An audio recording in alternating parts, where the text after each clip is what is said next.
Hey, how's everybody?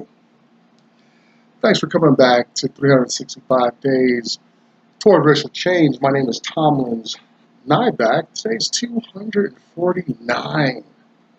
249. Moving right along here. And just coming down to the wire. I'm kind of compiling a lot of these. I'm in school, very busy right now. And so I got to kind of do blocks of these in a day. So these are pre-recorded actually. So my current events may be a little off on the day that you view these, but uh, you'll find them at least within a week or two to be current. Okay, that's just the way it is. And then I automate the sending if you'd like to be put on the private email list, so you don't get any different content, but you can reach me quicker if I have your email, and we can try to connect that way. Welcome if you are a new subscriber. Thank you. I know I don't say that enough, but for a lot of reasons. Anyway, we're here concerned about black issues, black America, black people, white America too now. There's some characters in this drama that unfolds here in America, and unfortunately, there's a color line here causing some extreme tensions and issues between people in America. I'm concerned about black thinking. I feel black people should critically think, assess where they're at, their identity in America. You know, I'm not for settling. I'm cautious about what the white system tells me is acceptable. You know, I recognize that the system facilitates success for a certain segment of the population that doesn't work for me. And like now that I've done some of this work and read, done my own research, okay, now I understand that resistance I encounter. I understand um, why I have to work harder, than my white counterparts to get and to attain and sustain, you know, in this racist system. You know, it's there's some space I have to navigate, but it's okay because I like knowing. Even if something's wrong and messed up, I like knowing about it. Tell me, you know, but don't tell me that I've got like that this is equal opportunity when it's really not really. Black people, it takes us longer to get there because we're black in a white system and all these things. So, I want black people to be thinking about that. I want white people to be conscious as well. I don't want some type of you know, white revival or something. But I'd like to see like if white people, help facilitate an environment where black people compete equally and openly, that where black people are um, engaging the system uh, equally, um, to move about and benefit and whatnot. Where black people do not. That's not the general demeanor for black existence, and it's because of white resistance in the system. The system's created by whites, for whites, administered by whites. wonder who's going to benefit. You know?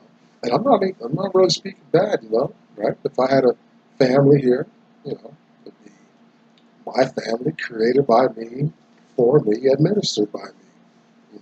So my family gets taken care of first. But if I invite you into my house and tell you that you have, um, you know, equal access with a few boundaries, it is still my house. See, it's still my house. Then you, you know, you're coming in to that system.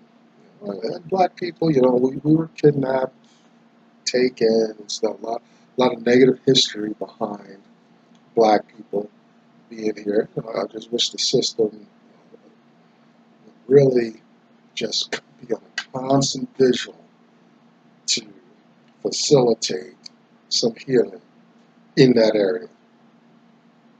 Concerned about financial literacy among black folks, how money works, how it's spent, who benefits from it, where it's going, understanding, look around your room, turn over your lamp and your television and your electronic device and your appliances, and look at where some of this stuff comes from. I work for a logistics company, and the idea is that when we send our dollars out around the world, and the world sends us stuff back. Part of the problem with hoarders is that stuff is easy to get and accumulate. I just moved my friend, and I've been over to his place a couple times, and his room didn't look that big, but man, moved a lot of stuff out of there. Americans love their stuff. How's the money work? Where's it going? We send our money out, we get stuff back. Yeah. And that is easier than ever. It's one click. I use Amazon. I'm a collector of books and stuff. It's an addiction. It's one click. Here comes more stuff. Financial literacy. I'm inspired to do this work, this year-long project, by a man named Dr. Claude Anderson. Read plenty of his books. He's all over YouTube, easy to find. Black History Reader, 101 Questions You Never Thought to Ask. We are in this book still. We've got a couple more days left, I think. I know my notes from my vacation are almost exhausted. They've got to be getting close. So we can get into a little bit of story time, talk about that in a moment. But we are in a Black History Reader, question 14, concerning communities versus neighborhoods. We'll talk a little bit about that. Black labor, white wealth, social power, and economic justice, and Powernomics, Dr. Anderson's national plan to empower Black America. You can find Dr. Anderson at powernomics.com. Behind me, you can see the hashtag #US2 symbol. You'll find black women there conversing, supporting one another, and having their conversation, their community. Check out Black Enough, BLAGGENUF, a Black Facebook experience. There's plenty of black groups. There's plenty of groups all over the web. And listen, if you can't find your flavor, your voice, your community on the World Wide Web, do what I did and start your own. Easy to do nowadays. It's the internet and stuff. So go for it. It doesn't have to be about race. Let it be about television programming, clouds, ducks, anything you want. Auto mechanics. Make a commitment, do it, and it'll help build character. All right. And finally, story time. I know in a couple days, I promise you, want to get back to story time. I love story time. Uncle Tom's Cabin. More than halfway through that book. So we'll catch up with Tom in just another day or two. I'm sure. I got to check my notes here. Can't be long. Oh, you know what? Yeah, another day or two we'll be back into Uncle Tom's Cabin. All right, why? And the question 14 out of Black History Reader says, why do blacks need communities instead of neighborhoods. So Dr. Anderson makes a distinction. We use community and neighborhood interchangeably, and but Dr. Anderson makes a distinction. He says the neighborhood. One thing he says about the black neighborhood. He quotes this. I'm going to quote this out of the book. He says, "Black neighborhoods are like buckets with holes in them." And what he's saying is the black neighborhood is that place where other groups, and you see, like, the bodega is run by Hispanics or Asians. Same with a laundromat the um, in a black neighborhood. Why aren't blacks running these things, having these things, having their store, having their laundromat, having, you know, that's interesting. So, growing up, I've only seen one black owned business like that in a black uh, neighborhood or community. Let's see, I use it interchangeably. Only one, but I was as I was very young, didn't see it. He wasn't supported and stuff like that. So, but you see other groups come in, and the black neighborhood is like a bucket with holes in it because the black resources are just running off, get taken away. Asian Hispanics, are in there, whites are in there extracting resources. Liquor store, bodega, laundromat, and that those resources don't, kind of regurgitate and are not placed back into the community. It's a place. Um, these places extract resources. So that black wealth, any potential progress, it goes out. Most people, they lock up tight, turn on the alarm, get in their car, and they're going to drive to some nice community, no doubt. Quiet, a lot of trees, low to non-existent crime, quiet at night, a whole lot of uh, foolishness and mischief going on where those owners live. They're probably surrounded by their same kind of people. The Asians are going to the Asian community. Hispanics driving back to the Hispanics. Whites to whites. That kind of thing is going on. uh, so that's the bucket with a hole in it illustration there. But now the community, conversely, is going to be it's going to be a closed circuit. Finances, business, education, resources gathered from whatever kind of activity goes back into the community, infrastructure, cleaning streets, making sure housing is up to par, highly resistant to drug, alcohol, um, prostitution, any that kind of strange activity meets resistance uh, in a strong and thriving community. In a community, there's a group focus, group energy. It's going to a specific place, space, goal, and all that. Um, that's how the community runs. But the neighborhood is, everybody's there. They just live there and whatever. There's no investments being made into that space. Those are the two distinctions. The neighborhood is normally riddled with dysfunction. The black neighborhoods. I know when I've been strung out and hooked on stuff, all kinds of drugs and alcohol. And when unfortunately, I know, like, when I'm looking for that type of activity, that type of behavior, where's Where's the black community? You know, I just know I can just go there and that's where it's at. It should not be that way. I'd no longer contribute to that kind of activity in those spaces. I'm glad for that.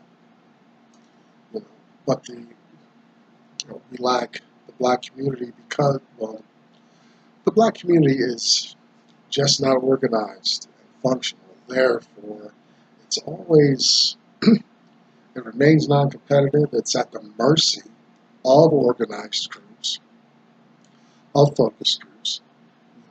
And we're always going to struggle there on those issues about becoming competitive uh, in the nation and all that, seeing as we're not overall cohesive and whatnot. They're very, very sad, because the potential's there, of course, but we just don't make the necessary pivot to make that happen. Our European white counterparts, they preserve all the elements of community coming over here. Now, here's a disclaimer, though. This sense of community, organization, unity was stripped away from black folks. We're over systematically, over centuries, we are conditioned not to do that. So where it's different, maybe it would be different if we left the nation and then tried to come back and then see how it is for like Vietnamese, Hmong, Russians, Arabs, things like that. People, free peoples coming here, Japanese, and then having to cling to one another, but being permitted to do that. The slave and the black people are conditioned not to do that. That's prevented. It's like I remember in grade school, when the teacher found that two students were like BFFs, and they just could not stop talking and having fun with each other while the lessons going on and stuff. So the teacher separates them. All right, and so the slave masters, when they saw 2, 3, and 4 slaves uh, really enjoying one another and stuff like that, that was a threat. That's an organizational threat. They need to send them off. Send one of them off somewhere. Separate that group. So that's, in all fairness, that's a huge reason why blacks have no recognizable large community. And also, remember, we talked about Rosewood, Tulsa, Washington, D.C., and some of the overt white reaction to black successful communities. It's not like successful black communities never existed or don't exist today. I just haven't done my heavy research. I'm just saying it's not a word. But I'm saying, there's a lack of black communities for a whole lot of real historical reasons. One is to perpetuate disunity among blacks, and another one is that some of these black communities experience riots, burnings, murders, lynchings, mass, domestic terrorism against them by white society to make them communities at risk. Okay, so that's a truism. But so European whites, other groups, Asians and stuff come here, but they're coming free and they make it happen and all that stuff. So That's a big element to their success. I mean, take a people's over hundreds of years and put them through that, and let's see them still come together strong. I don't know about that. We'll probably never know, but it's interesting um, to think about. Some role reversal there. But having said all that, there's still a potential to use them as models to see. Um, Hopefully, we are in a space where um,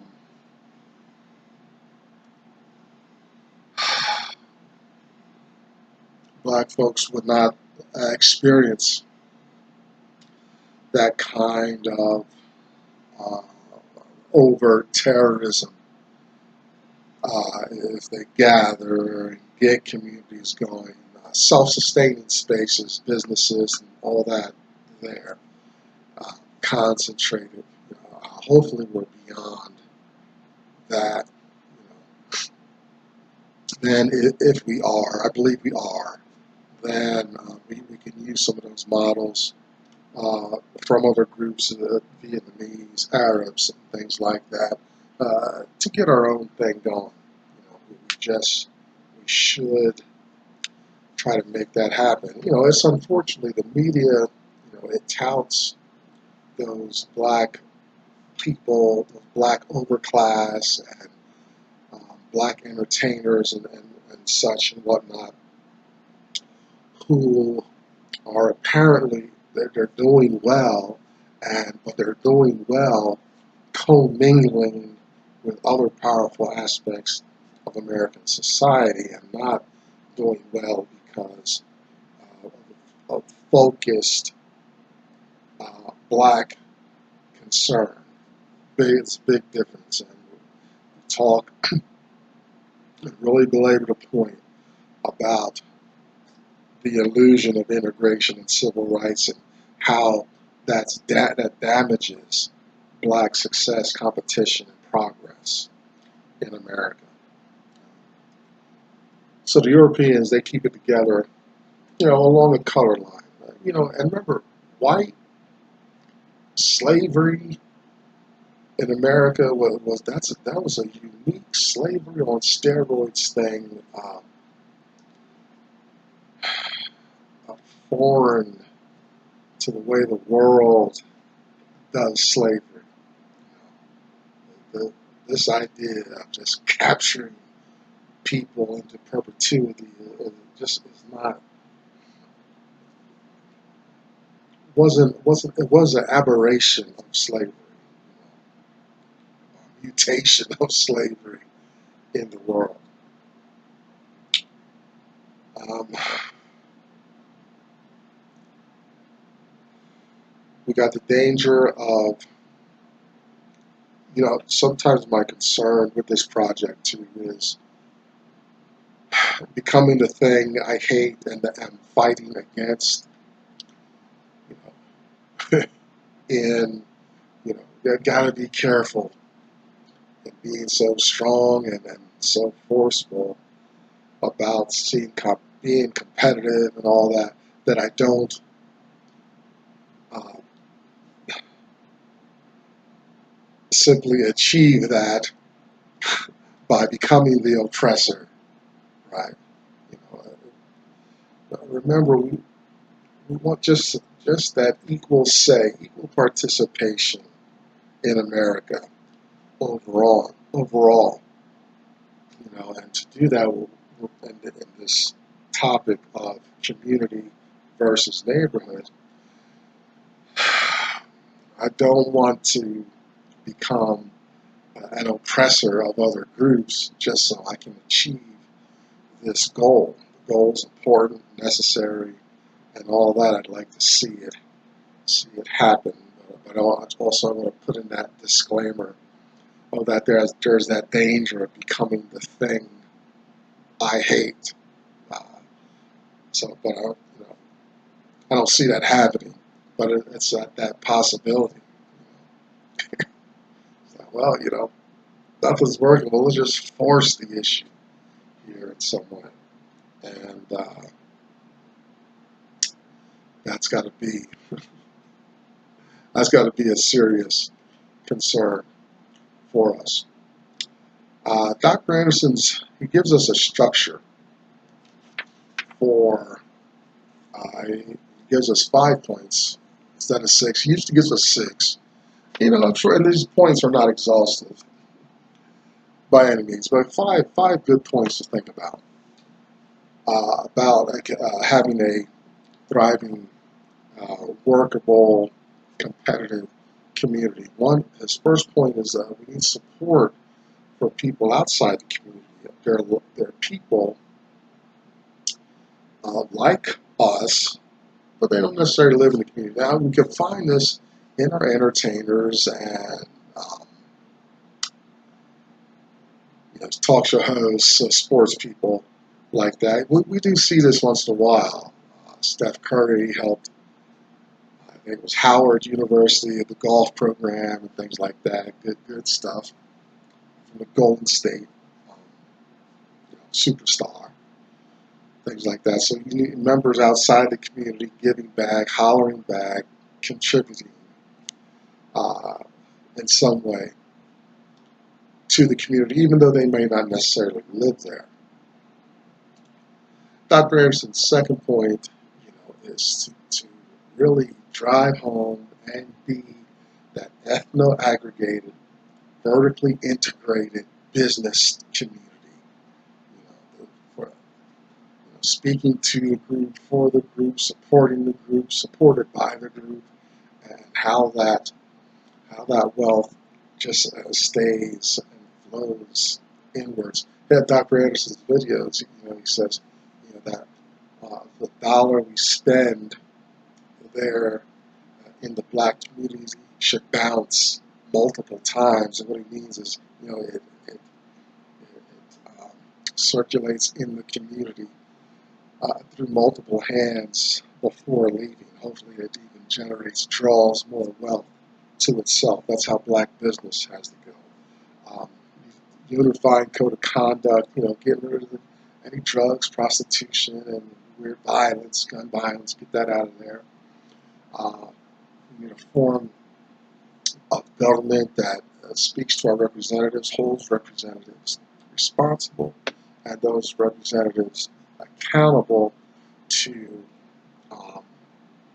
defending and advocating for the black community. We talked about our voting a little while ago. I think last week, some of the voting points, and we want that leader, hopefully black, to really be overt in seeing black people experience some change and some seeing those resources help and support the black community. And his last point is that the community needs to be marked. I've been to big cities. You know where Chinatown is, right? It's got there's an entrance to it, and it's decorated in an Oriental way. I'll just describe it. But that's the community. I live in a space where one block of the city, it's Japanese controlled. They've got their market. There's some statues, a temple, that's their space. A whole city block belongs to them, no doubt. So this, black people need that. More than an MLK Boulevard. I think every city's got a MLK space. We got an MLK. We're progressive. We are racially conscious with our MLK Street. But not necessarily. We need a little more than that to demonstrate a specific space, community marked as a black space. The names, street names, names on businesses, being very overt and direct. No need to be discreet. You you can expect pushback if there's a major effort.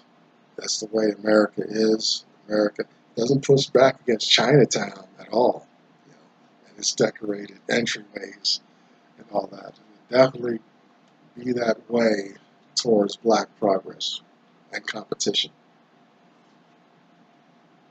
So there's some first tenets. I'm going to break open the discussion. The black community versus black neighborhood. Black communities to be energized, thrive, move forward in America and the American landscape. To be equally competitive, we first have to become a competitive entity within ourselves. Stop diluting our power all over the place with all kinds of other people. I'm Collins Nyback. That's day 249 out of the way. Come back. Let's see what day 250 holds, although it was pretty, we can expect it because this is part one of part two. So, I think tomorrow we'll finish off the subject. Thanks for hanging out. Please come back tomorrow. Bye-bye.